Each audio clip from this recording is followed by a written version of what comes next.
Philip, I'm just curious from a quarterback standpoint, when it's 21-0 and you guys have barely been on the field, how was there no panic, or was there no panic, or how do you proceed?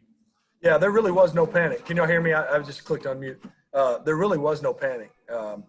Again, I'm new to these experiences with this football team. The team itself isn't new, and it obviously the culture and everything's set and what we expected. So I wasn't feeling any panic from anyone. Over 17 years, you've been down 21-0 before, and sometimes it doesn't go good after that. Sometimes it does. So, but we'd only ran 8 snaps. I think offensively had 8 plays at that point.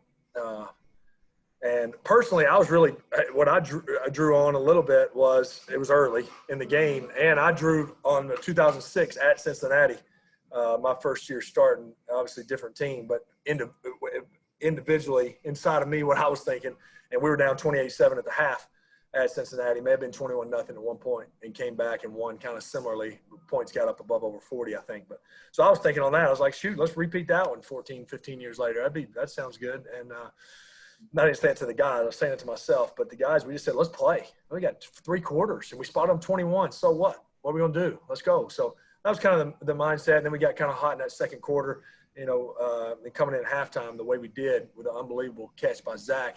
Really, all 3 touchdown catches were amazing. I mean, they're all 3 diving catches. So it was a collective effort. Go 4 for 4 in the red zone where we've not been very good. Go 60-something% third down where we've not been very good.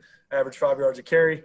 And, did a better job in the passing game minus the 1 interception that, again, doesn't need to happen right there. A little too aggressive with that decision. But overall, we found a way. George Bremer. But when you hit that 55-yarder to Marcus Johnson, does that get things started? Is that a momentum builder? Yeah, I mean, definitely a big play like that can kind of get you in a groove. That was what we weren't. We were 2 plays and out. We were 3 plays and out, and then maybe we had. I think we maybe been 3 plays and out again, or maybe we had a first down. I don't think we did. So, yeah, we needed just to get some first downs, just to feel like we played. I mean, I don't think anybody was sweating offensively. It was like we weren't out there in the first quarter. So, hey, defense, you just knew that's the way this game goes. It's like, hey, the defense needs us right now, and they're going to get going, and they did. I mean, they did. They got going. What did they give up? 3 in the second half, or whatever it was, or 6, and it was just 3. And obviously, the big turnover to end it at the end. So that's what teams do. They have to lean on one another, and that's what we did today. Obviously, kicking game was huge with Rod making all the field goals. With 3 more, Stephen Holder. So you mentioned this already, but you can make great throws, but you got to have guys on the other end making plays, and you've mentioned those guys making great catches today. Just how much does that sort of build your confidence when you see guys making plays like that, to give them opportunities to make those plays? And then specifically Marcus Johnson and the way he's emerged here, just what can you say about him? Yeah, all 3 were just unbelievable catches. Those were the 3 touchdowns. We had some other ones, on the sideline, on the boundary. I thought T.Y.'s, if they'd have called it a catch on the field, they probably would have left that one. Marcus had another toe drag on the boundary. Trey obviously stepped up huge as well. That's y'all are asking me all along about training camp, what you saw with Trey, and that's what you saw today. I think his matchup and his versatility. He's running a lot of different things.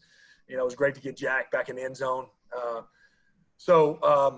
Yeah, it's huge. And a couple of the 2 touchdowns, I think, we're probably the one to Trey was probably thrown a little too careful. I could have made that one easy. He was wide open. The other 2 were, somewhat where I wanted to put them, but unbelievable catches. And yes, I think that gives the whole sideline, a bunch of juice and confidence. What was the other thing? Oh yeah, Marcus. When we had the ramp up period,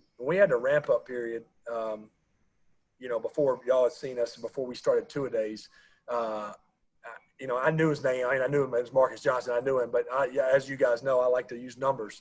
And so I said, I tell you what, this 83 now has got some juice, so we're in the indoor and we're throwing. I'm like, golly, I tell you what. I mean, it just felt that way.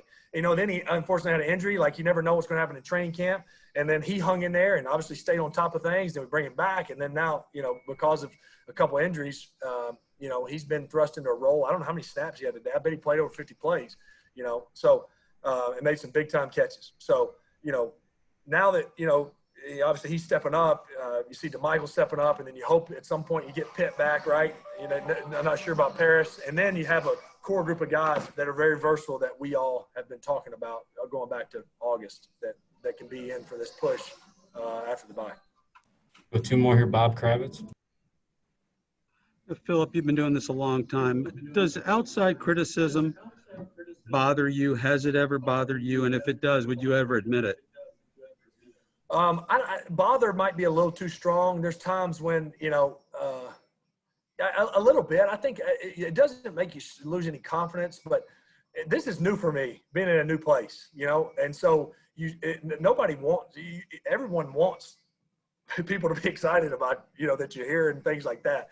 That's not what's driving me, but you want that, of course. I mean, when you play like you played last week, you're not going to get it, and that's understandable. I mean, there's been a lot of really, really high-level quarterback play here for a long time.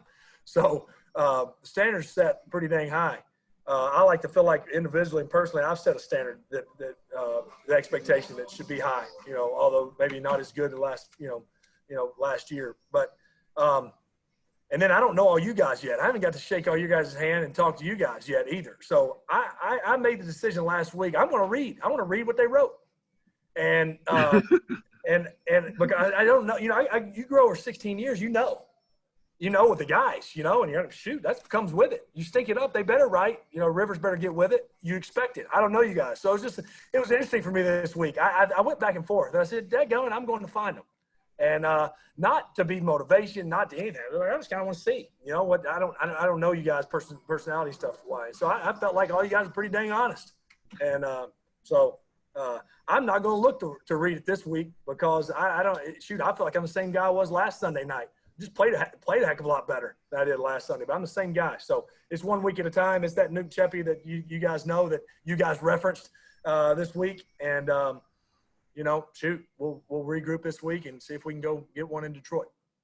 The last one here, Taylor. Thanks for reading. You got it. I just wanted to know how you kind of spend a bye week now that you're coming off this win. What do you do on the bye to make sure you keep this going? Yeah, well, I think it is coming at a good time. I think we'll get some guys that are nicked up back. Obviously, you hope. I'm not making those statements for coach or anything, but you hope you get some guys back that are nicked up. I'm sure there's guys that are nicked up. I know there are. That are playing banged up, and it'll be a different bye week. Obviously, we'll be testing every week, so there'll be no adventure down to Alabama, which I've never been able to do in a bye week. But now there's a short drive home or anything like that. But it'll be a lot of good family time. I always enjoy the bye weekend of football. We'll have every TV on and flipping channels like crazy. My boys like to write out. I tell them they don't need to, but they like to write out every channel and what game, so we kind of know where to go, which ones we want to flip to. So that'll be the weekend. But there'll be a lot of taking to school, picking up from school, looking ahead to Detroit, getting a little film work done, doing some self-scout stuff, and seeing, hey, where are the negative plays, missed throws, obviously the interceptions, and where are the things we're doing good, and shoot, how can we build and make a push here these last 10?